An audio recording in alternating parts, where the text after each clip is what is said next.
आज हम पढ़ेंगे प्रमेय 6.2।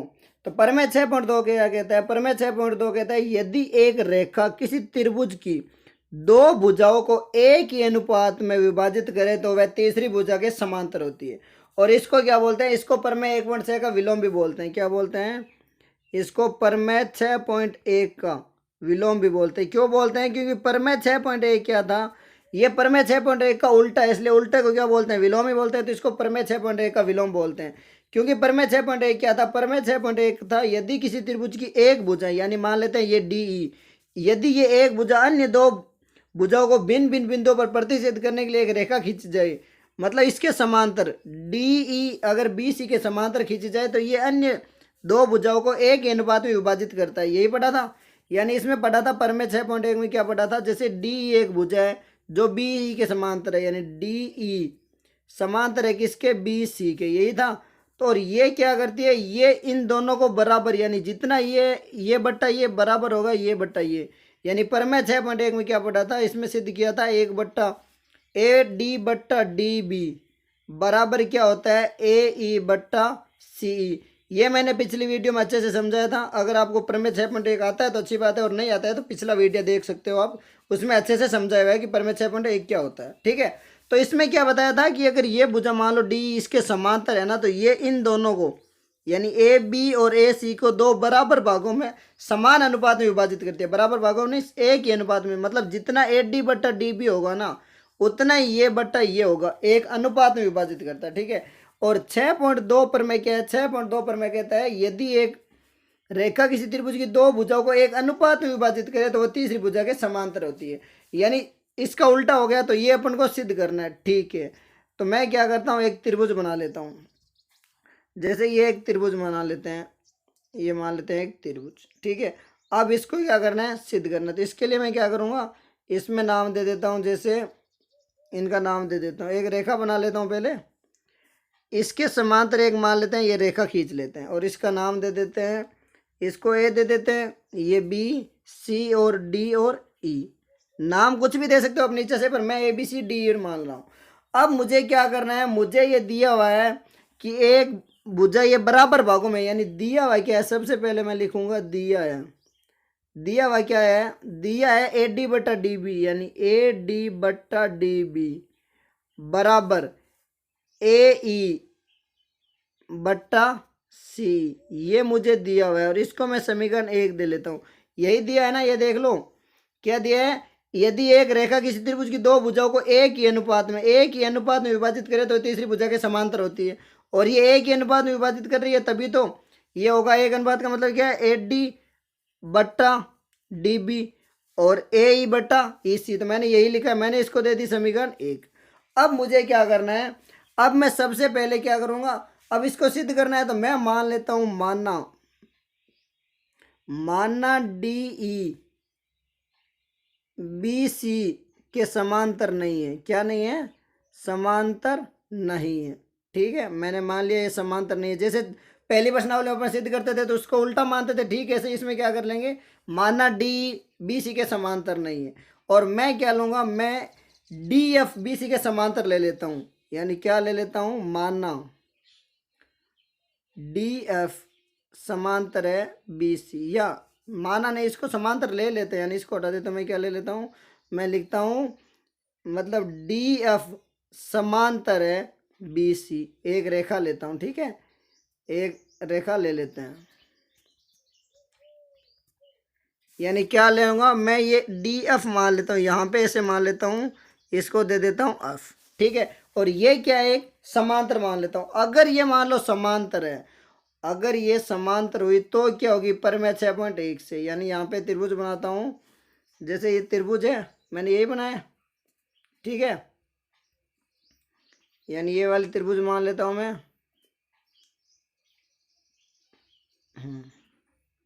और इसमें मैंने क्या बताया कि इसमें मैंने इसको दिया है ए,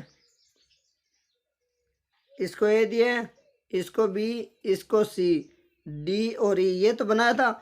और एक इसमें मान लेता हूँ समांतर डी एफ। ये अगर ये मैं समांतर मान ले रहा हूँ ना, अगर इसको समांतर ले रहा हूँ तो मैं क्या लिख सकता हूँ?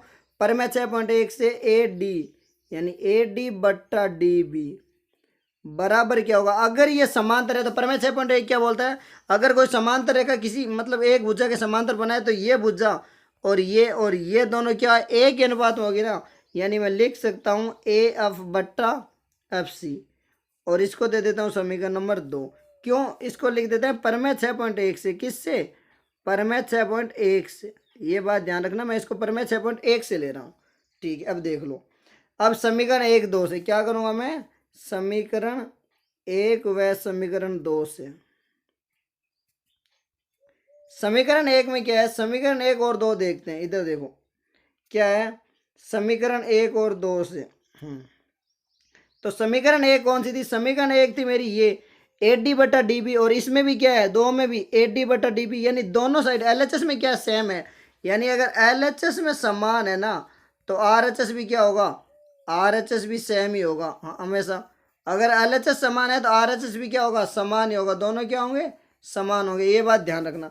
यानी ए डी बटा डी बी, और इसमें भी क्या है, समीकरण 1 और 2, ये देखो ये 2 है और ये 1 है समीकरण, तो ए डी बटा डी बी, इसमें क्या है ए ई बटा सी, और इसमें ए एफ बटा एफ सी, तो मैं इस दोनों को बराबर लिख सकता हूँ, यानी मैं क्या लिख लूँगा, समीकरण 1 व 2 से, समीकरण 1 व 2 से लिख लूँगा क्या, पहले से तो लिखूँगा ए ई बटा ई सी, यानी ए ई बटा सी ई, मैं लिख लूँगा ए ई बट्टा में सी ई, और दूसरी में क्या लिखूंगा, दूसरी में लिखूंगा ए एफ बट्टा सी एफ, समीकरण 1 और 2 से यही हुआ।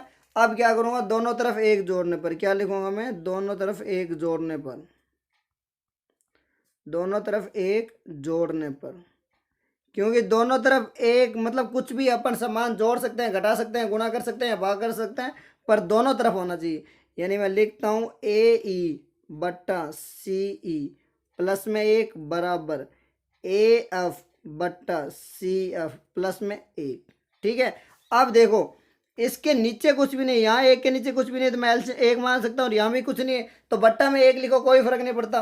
अब मैं क्या करूँगा, 1 और सी का एलसीएम लूँगा, क्या लूँगा, 1 और सी का एलसीएम। जब मैं इसका एलसीएम लूँगा तो ये 1 और एलसीएम क्या होता है, हमेशा किसी भी संख्या के साथ में 1 है तो वो बड़ी वाली संख्या क्या होती है, एलसीएम होती है, तो मैं इसमें एलसीएम ले लेता हूँ सी ई, क्या ले लूँ, सी, तो यहाँ पे क्या हो गया मेरा ए ई प्लस, अब मैं इसको 1 से गुना करूंगा क्या होगा, सी, एलसीएम में यही करते हैं, नीचे वाली संख्या को ऊपर वाले से मैं नीचे वाले में भाग दे के ऊपर गुना करते हैं, यानी अगर मैं सी में 1 का भाग दूंगा तो सी ही बचेगा, और इसको ऊपर 1 से गुना कर लूंगा। ठीक है, बराबर में क्या होगा, इसी प्रकार यहाँ पे एलसीएम क्या होगा सी एफ, तो ये ऊपर तो ए एफ है प्लस में, जब मैं सी एफ में 1 का भाग दूंगा तो सी एफ बचेगा, और इसको क्या करूंगा, इसके साथ गुणा, यही तो करते हैं, तो ये हो गया सी एफ। अब देखो समी त्रिभुज से, त्रिभुज कैसी थी मेरी, ए थी, ठीक है, मैं मान लेता हूँ ये त्रिभुज थी, यही थी ना, और इसमें क्या था, इसमें एक ऐसे लाइन थी, एक ऐसे, ये यानी A B C D E, और ये क्या है एफ, यही थी ना। अब देखो ए ई मतलब ये ए ई यहाँ से यहाँ तक प्लस सी ई, ये क्या है सी, यानी इसको मैं क्या लिख सकता हूँ, इसको मैं लिख सकता हूँ ए सी, क्योंकि ए ई प्लस सी क्या है, ये देखो यहाँ से यहाँ तक है ए ई और ये सी, तो ये क्या हो गई मेरी, ये हो गई ए सी बट्टा सी ई बराबर, अब देखो ए एफ, ए एफ कहाँ से कहाँ तक है, यहाँ से यहाँ तक, मतलब ए एफ है यहाँ तक, प्लस में सी एफ कहाँ है, यहाँ तक, ये भी क्या है, ये भी है मेरी ए सी, दोनों ए सी है, और बट्टा में क्या है सी एफ, यही है। अब क्या करता हूँ, इसको करता हूँ क्रॉस गुणा, ठीक है ना, ये बात ध्यान रखना, देखो ए सी प्लस सी एफ, ए और ई यहाँ है तो ए ई प्लस सी ई, ये तो क्या हो गया ए सी, और इसी प्रकार ये भी क्या है A F plus F C, ये भी क्या हो गया मेरा ए सी। ठीक है, अब क्या कर लेता हूँ मैं, क्रॉस में गुणा कर लेता हूँ, ठीक है, यानी ये क्या होगा, ये इधर आ जाएगा ए सी गुणा सी एफ बराबर, ये क्या है ए सी गुणा सी ई, और ए सी से ए सी क्या हुआ, कट गया, तो मेरा क्या बचा सी एफ बराबर सी ई।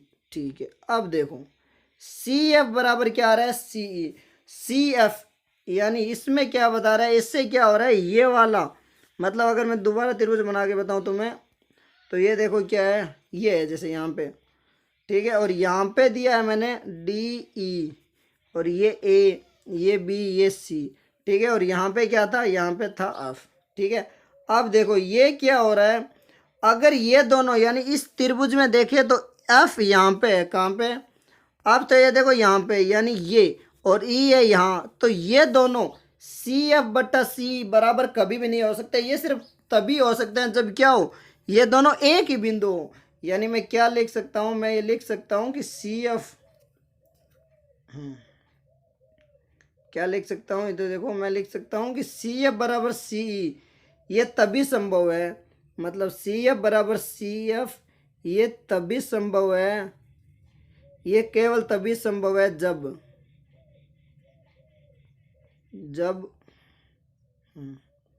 ये तभी संभव है जब ई व एफ एक ही बिंदु हो। क्या हो? एक ही बिंदु हो, ठीक है।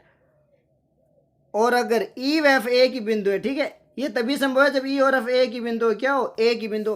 क्योंकि वरना ये तो देखो ये वाली है इतनी दूरी और ये वाली क्या है सी इतनी दूरी, तो ये मान लो जैसे एक तो इतनी सी, ये सी मान लेता हूँ, ये ई मान लेता हूँ, और एक कितनी है, एक मान लेते हैं, ये इतनी, ये भी क्या है सी और एफ।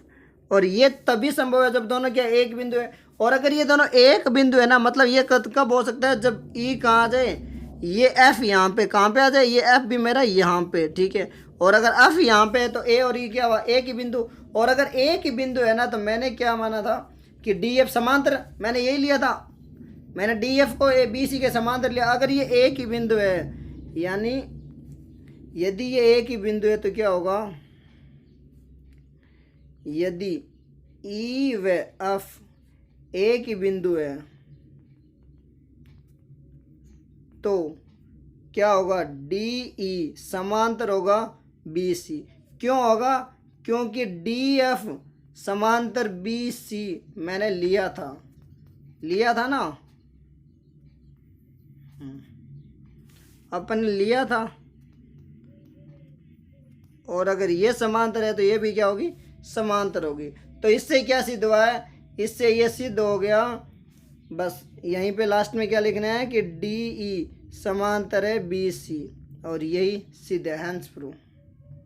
ठीक है, तो एक बार और देख लो, करना क्या है, कुछ नहीं करना है इसमें, जैसे अपने 5 मतलब पहली प्रश्नावली में लिया था ना वैसे ही करना है। तो ये चीज़ तो सबसे पहले ध्यान रखना दी हुई है, क्या दिया हुआ है, ये चीज़ तो दिया हुआ है। क्यों? क्योंकि इसमें दिया हुआ है कि ये एक ही अनुपात में, मतलब ये वाला, ये तो दिया हुआ है कि ए डी बट्टा डी बी बराबर है ए ई बट्टा ए सी, ये चीज़ तो मुझे दी हुई है। अब मुझे क्या करना है, सबसे पहले मैं मानूंगा कि ये डी एफ समांतर नहीं है, यानी डी ई बी सी के समांतर नहीं है, और एक में डी एफ समांतर ले लेता हूँ, मैं डी एफ बी सी एक समांतर रेखा ले लेता हूँ, ठीक। अगर मैं इसको समांतर लूँगा तो ये क्या होगा, ए डी, यानी ये ए डी बट्टा डी बी बराबर क्या होगा, ए एफ बट्टा अब सी। क्यों होगा, परमेय 6.1 से, और परमेय 6.1 यही पढ़ा था हमने।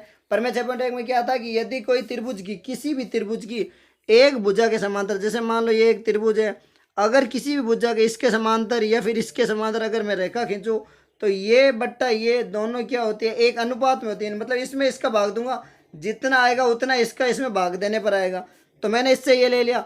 अब दोनों तरफ समीकरण 1 और 2 से देखो, समीकरण 1 और 2 में क्या है, दोनों साइड ए डी बटा डी बी है एल एच एस में, तो आर एच एस दोनों क्या होंगे, बराबर।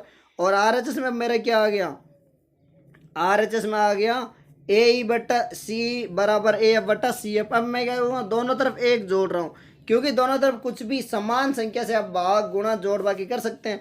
जब मैंने इसको बराबर जोड़ा तो मेरा क्या आया, मेरे पास आया ए ई बट्टा ए ई प्लस ई सी बट्टा सी बराबर में A F plus C F बराबर में सी एफ, ठीक है। और ये क्या है, ए ई सी और ए एफ सी एफ दोनों क्या है, ए सी की लंबाई है ना, क्योंकि यहाँ पे जैसे मैं ये बोल सकता हूँ, मान लो ये 2 मान लेता हूँ, ये 1 मान लो, ये 3 मान लो, तो इसको जोड़ने पर 6 ही आएगा ना, तो ये हो गया। अब अगर ये दोनों बराबर है ना, तो दोनों बराबर है, तो यहाँ पे देखो ए सी से ए सी कट रहा है मेरा, और ए सी से ए सी कटा तो पीछे क्या बचा, सी एफ बराबर सी, और सी एफ बराबर सी सिर्फ तभी पॉसिबल है जब सी और एफ क्या हो, ई और एफ एक ही बिंदु। और अगर ई एफ एक ही बिंदु है ना, तो यहाँ पे क्या होगा, ई एफ अगर एक ही बिंदु है तो डी ई समांतर होगा बी सी। क्यों होगा, क्योंकि मैंने डी एफ समांतर लिया था किसके, बी सी के, ये मैंने लिया था, ये मैंने शुरुआत में स्टार्टिंग में माना था ना, माना था या फिर लिया था, कुछ भी मान लो, ये मैंने क्या कहा था, लिया था। तो यही है परमेय 6.2। और परमेय 6.2 क्या होता है, परमेय 6.1 का विलोम भी बोलते हैं। इसको क्या बोलते हैं, परमेय 6.2 या फिर परमेय 6.1 का विलोम या थेल्स प्रमेय का विलोम। और विलोम क्यों है, क्योंकि इसके उल्टी जो बात वो बोल रहा है ना, इसका जस्ट उल्टा ये हो रहा है, तो ये इसका विलोम ही है, बस यही प्रमेय 6.2 है।